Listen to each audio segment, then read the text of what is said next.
E veja o que diz o versículo 52. Em um momento, em um piscar de olhos, na última trombeta, pois a trombeta soará, e os mortos ressuscitarão incorruptíveis, e nós seremos transformados. Depois, em Tessalonicenses, primeira carta aos Tessalonicenses. Vejam como ele diz, da maneira que ele vai falar, e que você vai ouvir. Primeira carta a Tessalônica, capítulo 4, versículo 16. Porque o Senhor mesmo com a voz de quê? Com a voz de quê? E com a voz de... E com a trombeta de Deus descerá do céu, e os mortos em Cristo ressuscitarão primeiro. Ressuscitarão primeiro. Isso significa que o Senhor fala com a voz de comando e com a voz de um arcanjo. Você sabe o que é um arcanjo? Um arcanjo é um espírito que, quando encarna, é chamado de apóstolo. E eles o chamam de apóstolo. E a igreja diz, veja, esse é o nosso apóstolo. Portanto, isso significa que Deus habita no céu em uma luz inacessível. Ninguém o viu, portanto, ninguém o ouviu. No entanto, você pode ouvi-lo na voz de um apóstolo. Agora me ouçam bem, José Luiz é um instrumento. O apóstolo é o Espírito que está em mim. Portanto, ele fala do céu e eu ouço, e então eu falo nos céus. Agora eu não sou o apóstolo. De fato, eu tenho um apóstolo. Eu mesmo tenho de estar sujeito ao meu próprio apostolado. Portanto, quando me ouço, digo, veja o que eu disse. Que coisa tremenda é isso. Eu não sabia o que tinha dito porque não era eu, é que ele toma minha mente com a palavra escrita e então eu começo a falar. É por isso que você entendeu essa palavra. Agora, o verdadeiro apóstolo é Jesus Cristo. A única coisa é que ele fala da mesma maneira. Ele fala da mesma maneira. Moisés foi fiel no que deveria ser dito.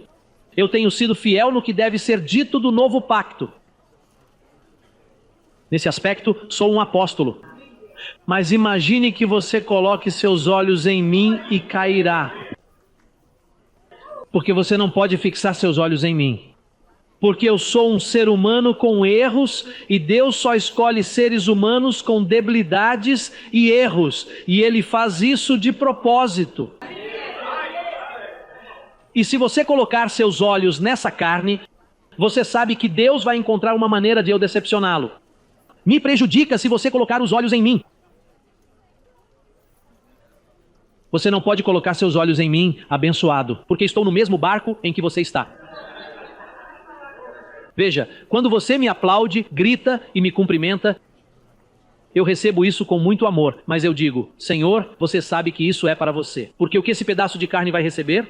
A única coisa é que entendemos e reconhecemos aqueles que trabalham entre nós. E sim, aquele que você está aplaudindo é aquele que o libertou.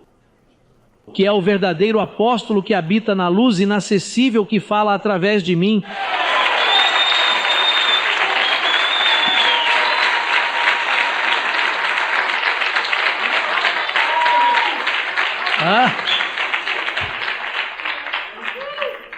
Sim, pois há pessoas que pensam que me idolatram e eu digo, idolatrar um pedaço de carne? Eu tenho que tomar banho, usar desodorante, fazer 1000 coisas para ter uma boa aparência. Imagine, como as mulheres.